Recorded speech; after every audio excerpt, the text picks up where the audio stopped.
Welcome to DaAi Headlines. I'm Wendy Chen. Thank you for joining us.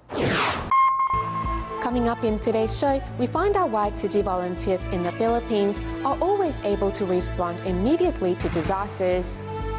We join busy city dwellers in Hong Kong who regularly make time to sort recyclables at the North Point Road recycling point. And in our feature report on DIY green architecture, we meet Qiu Jizhe, who shares his tips on how to beat summer heat to save electricity costs.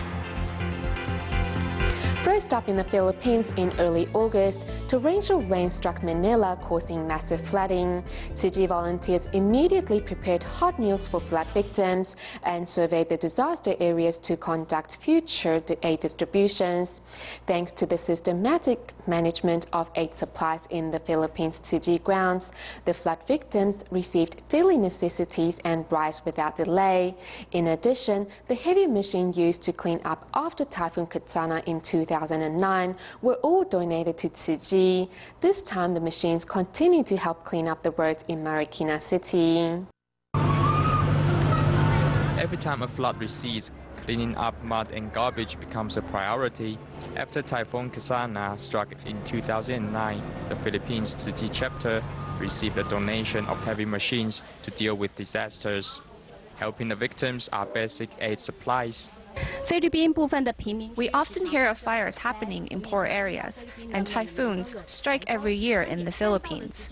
To ensure that Tzu Chi volunteers can conduct distribution relief as soon as a disaster strikes, it relies on a strong logistic team.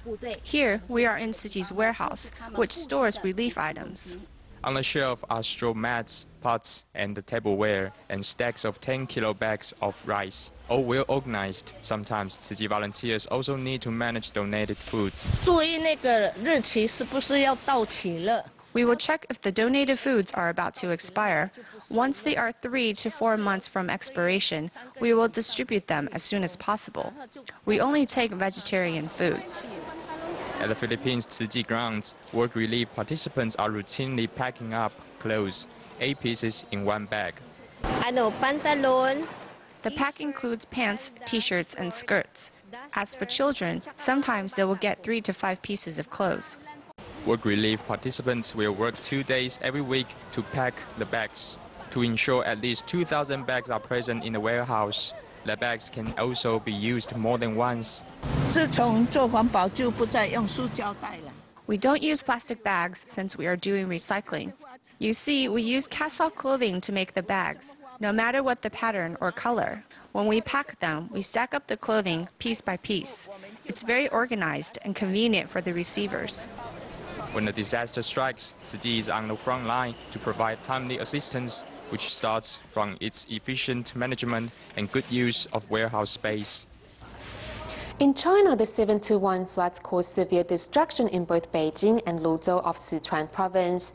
As Luzhou city is situated between the Yangtze River and Tuo River, the area was one of the worst hit. To help, Tzu Chi volunteers held a relief distribution on August 15th and handed out daily necessities and blankets. The residents were moved to tears by Tzu Chi's care and love. In China, 78-year-old grandmother Chen carries home her relief aid in a basket on her back. She never thought that she would receive help from an organization so far away. I've always been poor because of the flood. You guys came to help us this year. We're so grateful. This is Tzu Chi's flood aid distribution, aimed at those 600 residents of Longmatan district of Sichuan's Luzhou city, who had not seen a flood of this magnitude in 50 years.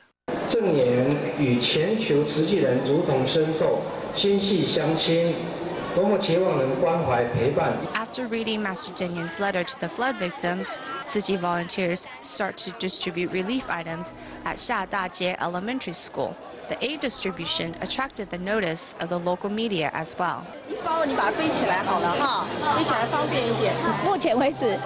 I think it went smoothly. Everyone worked together well. Everyone was stationed at their post. Every chain was linked properly.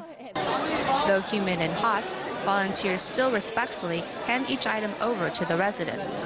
And although the work is tiring and sweaty, seeing the smiles on the residents' faces makes it all worthwhile. Also helping China's flood victims are Tzu Chi volunteers in Xiamen, who recently put together 1,100 boxes of blankets from Taiwan for future relief distributions. When the blankets arrived in Xiamen, 40 local volunteers came to help, with some of them even taking a day off from work. As 1,100 boxes of blankets from Taiwan arrive at Xiamen's airport cargo station, 40 volunteers start to move the items to the trucks. To ensure a smooth delivery of the blankets to Sichuan, the manager of the cargo station is on site to coordinate the delivery. As long as we can help, that's all it matters. Wherever the destination is, we will make the delivery. Many volunteers take a day off just to help the flood victims. Although it is a lot of hard work, no one complains or takes a rest. We don't care about how much we sacrifice when we are helping. I feel very happy when helping people. At my age, it's a blessing for me to help out. Carrying heavy boxes is not easy, but the Tzu Chi sisters try their best to help and said that they are happy to be able to help the needy. With our effort, the victims can feel the warmth of the world. I will definitely help out wherever the disaster is. Helping Tzu Chi, I feel very happy. I wish the flood victims good health and hope they can overcome their difficulties soon. Thanks to the volunteers, within 3 hours, the 1,100 boxes of blankets are all carried onto the truck. They hope that their kindness and devotion will be delivered to the flood victims as soon as possible.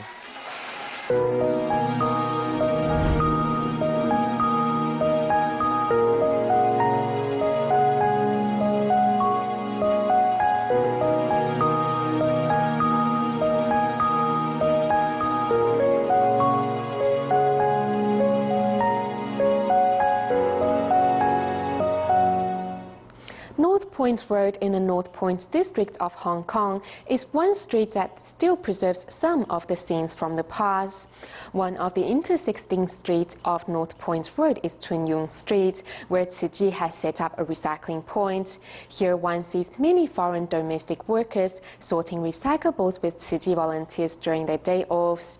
They say that through giving, they can contribute their love and help those in greater need. This is one of the most popular areas of North Point Road in Hong Kong. Along Chun Yung Street on North Point Road, one sees many shops and trams carrying passengers.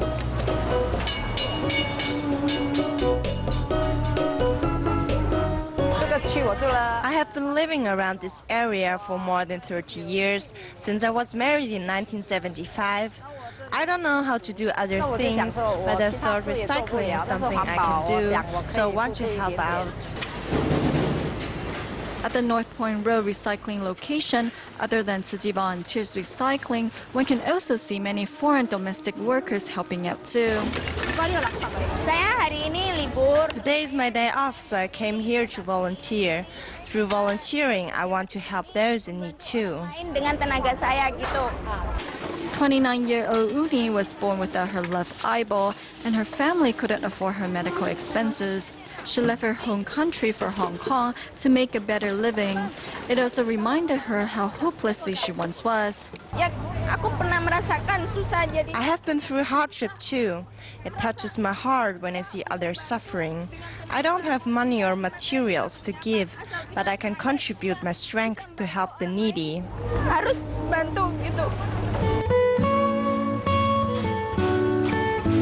To help those in need, Uni not only practiced recycling with the volunteers, but also at her employer's house. The balcony is her little recycling station. She's very dedicated to helping others, so I want to support her too. From domestic workers, their employers to local shops, everyone has started to leave their recyclables. It is a lot of hard work and we may face difficulties, but the living bodhisattvas behind me give me the strength to keep on practicing recycling. In Hong Kong, every 3 months, Tzu Chi has to apply for a new recycling point permit. But as long as someone is willing to practice recycling, the volunteers will continue their efforts to apply for one. They hope to spread recycling to every corner of North Point Road. Tzu Chi volunteer Lin Fa-jing is the one who helped establish the North Point Road recycling point in Hong Kong. Originally from Indonesia, she invited many Indonesian volunteers to join her. Her housekeeper Amy is a right hand in helping sort recyclables. When she's ill, it is Amy who will take her place to go out and collect recyclables. Although one is an employer and the other a housekeeper, the two are more like partners holding down the recycling point at North Point Road. Hong Kong's Victoria Park is where many Indonesian workers like to go on their day off. What I like is to come here to find Indonesians to introduce them to Tzu Chi. Originally from Indonesia, Lin Fa-jing speaks fluent Indonesian. She has encouraged many Indonesian volunteers to join the recycling efforts at the North Point Road recycling point. Lin Fa-jing is very maternal and full of love. I'm like her daughter. I can talk to her about anything. I'm very happy to be able to join Tzu Chi. 63-year-old Lin Fa-jing walks fast and recycles even faster because she was once sick. When I was sick, I often thought, because I like doing Tzu Chi and I hope I can become a certified member and be more involved in Tzu Chi's work. Now that I'm sick and have a difficult time walking, I was worried that I wouldn't have time to become certified. When she was unable to do recycling, her housekeeper Amy stepped in. It's pretty tiring for her because it's an extra workload, but Amy is willing to do it. Amy has been working for Lin Fa-jing for around 12 years. There was 5 years in which Amy returned to Indonesia, but the two kept in touch. I'm grateful for her help then, although I wasn't working for her, but she still helped me out financially and still thought about me, so I'm very thankful to her. The more time the two spend together, the more they become familiar with each other's personality. It's like working at home because I've been with her for a really long time and her family treats me like one of their own, so it's like I'm at home. I've lived here for such a long time, especially after I met Tzu Chi in 1993. I really have enjoyed doing Tzu Chi. I'm glad for the opportunity to participate in Tzu Chi's work, so I like living in Hong Kong. Hong Kong to them was once a foreign land, but because of recycling, it's now a second home.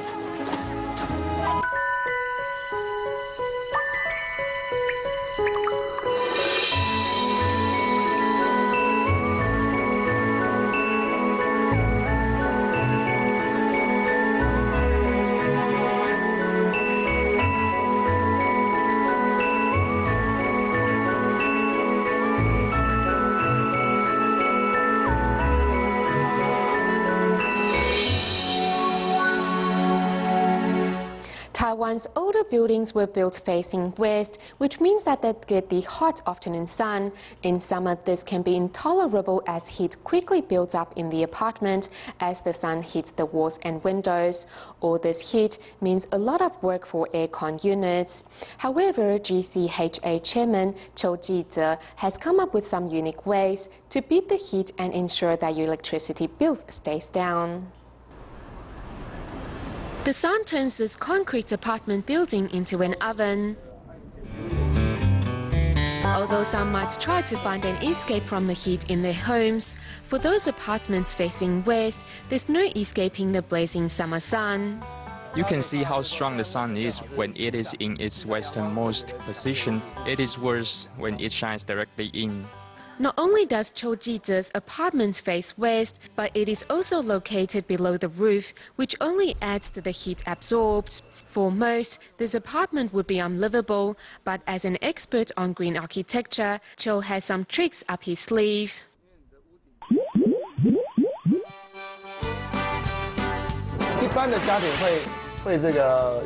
Most apartments have shades behind the window, and if you want to block out the sun, you pull down the shade. But if you feel here, you see that the sun continues to shine on the window, which means that the heat has always been transferred to the room. So how does one ensure that the sun's rays and heat stay out? What we have done is create a second layer of windows. We put a shade in between the set of windows, and when we open up the outer window, it is a shade that soaks up the heat of the sun, not the inner window. With the shade outside of the inner window, it can reflect most of the sun's rays away before they reach the window. In fact, this method is 3 times more effective at blocking out the sun's heat than traditional shades.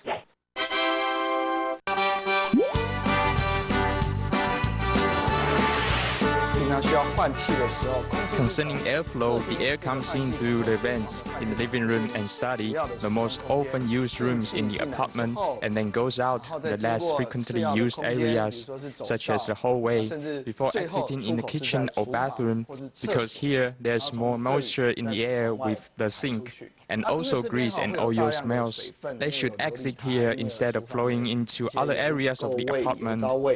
然后从这边出去，所以其实这个才是真正的通风路径。In between the wood and concrete walls, we put a 2 cm layer of foam glass. It can help prevent a large percentage of the heat transfer where the sun hits the walls. This foam glass wall, made from glass heated at high temperatures, is filled with air holes and prevents the flow of hot air. As well, commonly used glass balls and rock wool also act as insulation against the heat. We put the wall insulation on the inside wall, the wall facing the inside of the apartment, so when the heat wants to move the wall and into the apartment, it is blocked by the insulation. 隔热的材质给挡住。这个就是我们铺的隔热砖。These are insulation tiles we have added, and inside each of the tiles is a PS board.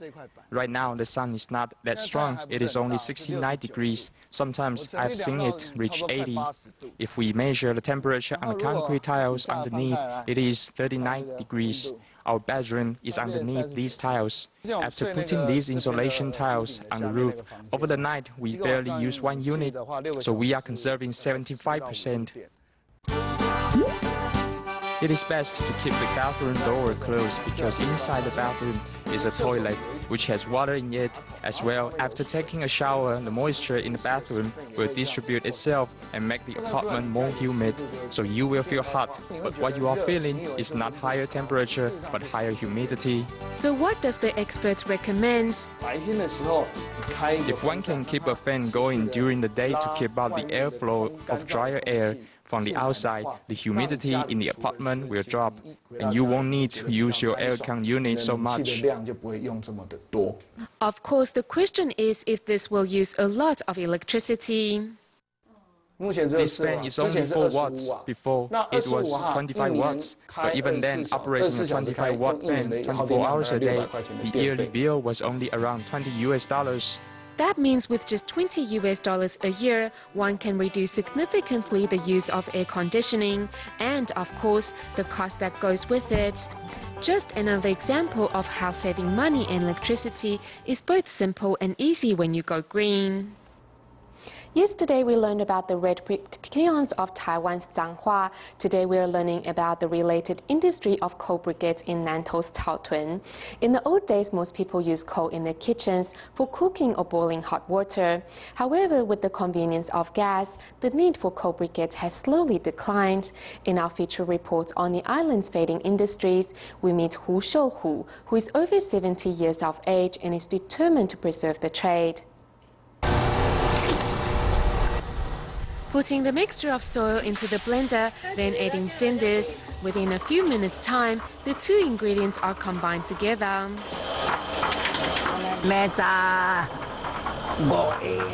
That's 5 scoops of cinders and 1 scoop of soil, and then we mix it together. If we are short of any of those ingredients, we won't be able to make cold briquettes.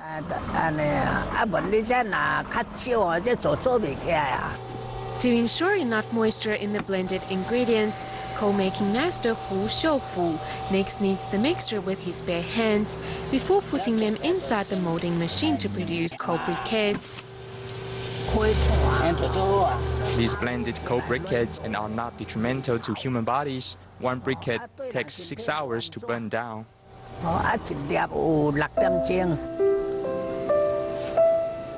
After the cylindrical briquettes are made, they then need to be sun-dried before being sold.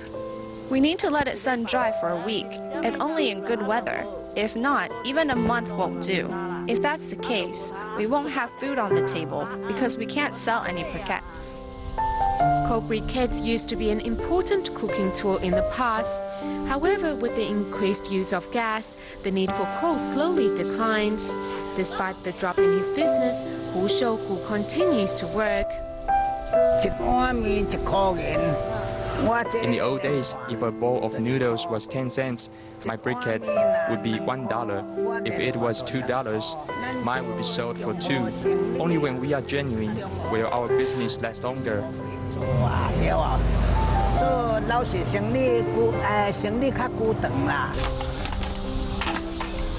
Today, the coal briquette is sold for 30 NT dollars each, but it is hard-earned money as the coal-making master works barefoot and changes his shirt one after another from sweating. When we work, we should not be afraid of getting dirty. I'm getting old now, so this is more like exercising. No longer seeking fortune but good health, nevertheless, Hu's wife, Jian Meizhu, has something else to say. It is actually quite tiring. This is hard work. It's not something anyone can do. Some get really tired doing this. Jian Meizhu is not even 150 centimeters tall and has to help stir the cinder mixture, as well as carry the coal briquettes around to be baked under the sun.